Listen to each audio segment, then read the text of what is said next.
Last year, when the Samsung Galaxy Note 7 was launched, it won over the hearts of reviewers and consumers alike. Unfortunately, it wasn't long after the launch before Samsung was forced to recall every single unit in circulation due to a faulty design that caused more than a handful of units to explode and/or burst into flames. Naturally, this has left a bit of a sour note in the mouths of consumers that Samsung is still trying to wash down. I thought Samsung would possibly abandon the Note branding, but here they are, launching the all-new Samsung Galaxy Note 8, arguably the most spec'd out, feature-packed device on the market today. If we slide off the outer shell of the box and fold open the main compartment's flap, we'll find the Galaxy Note 8 sitting right on top in all of its 18:9 aspect ratio glory. It does rest on top of some Samsung and T-Mobile paperwork, and a SIM card ejector tool is kind of bundled with this paperwork. Since this phone starts at $930 off contract, I was really glad to see that they did not skimp out on the accessories. We'll find some AKG branded earphones, which feature a braided cable that should help keep the tangling down and durability up. There are some different sized ear tips for these earphones. There's a USB-C to USB-A charging cable and a fast charging US wall wart. Since the Note 8 does come with a stylus, Samsung has included some replaceable stylus tips here as well, with a tool to help the replacement process. Last but not least, there are some USB-C adapters included in the box, which is really nice to see. If we take a closer look at the build of the Note 8 and peel off that protective plastic, we'll find some similarities to the Galaxy S8 and S8 Plus. It features a tall, slender build thanks to the 18:9 aspect ratio display that features hardly any bezels. There's a very narrow top and bottom bezel, but the sides are pretty much all display. Gorilla Glass 5 is on the front and back, and an aluminum frame stretches around to all four sides.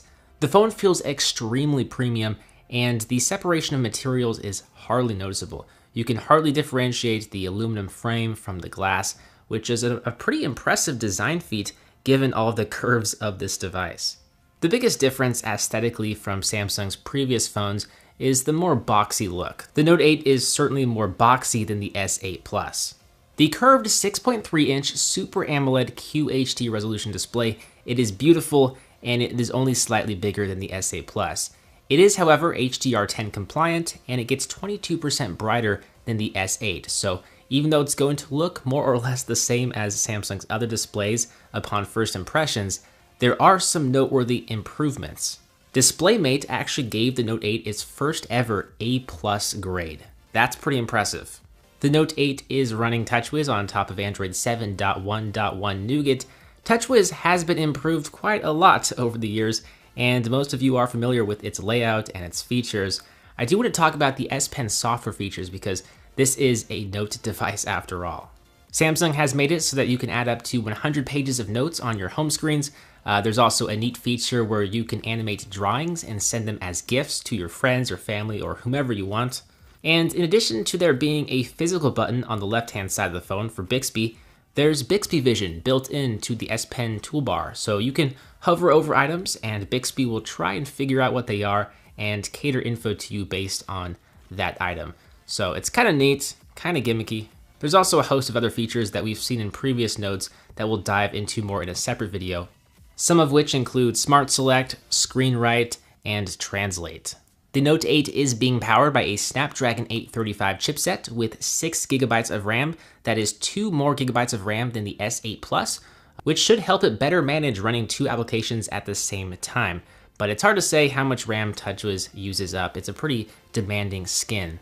The Note 8 is also the first Samsung phone to feature dual camera sensors. There's a 12 megapixel main shooter and a 12 megapixel telephoto lens, and both of which do feature optical image stabilization, which is a first for any smartphone, and it greatly improves the clarity of images. Usually the second camera sensor does not feature OIS, but this is a huge feature because it improves the clarity of images. It helps you create more steady shots.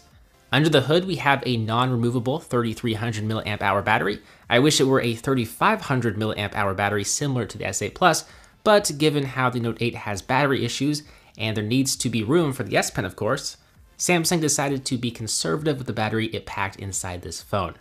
Only time will tell how it holds up. Wireless charging and fast charging are supported though, which is super neat. One of the biggest complaints I have with the Note 8 and various other smartphones is the speakers. There's only a bottom-facing speaker. I would have liked to have seen dual front-facing speakers or just some sort of front-facing speaker combo. Samsung's latest smartphone does cost a pretty penny. It starts at $930 off contract for the 64GB model, which makes it one of the most expensive smartphones on the market. It's beautiful, it is powerful, it's capable, but it's also nearly $1,000. If you are new to Phone Dog, make sure you are subscribed so that you'll be notified of our full review when it's live, where we will determine whether or not it is worth its price. Until then, let us know your thoughts of the device in the comments section down below. I'll be reading them, every single one, so let me know. As always, I'm BoHD from PhoneDog.com. I hope you enjoyed this video. Thank you for watching, and I will see you right back here in the next one. See ya.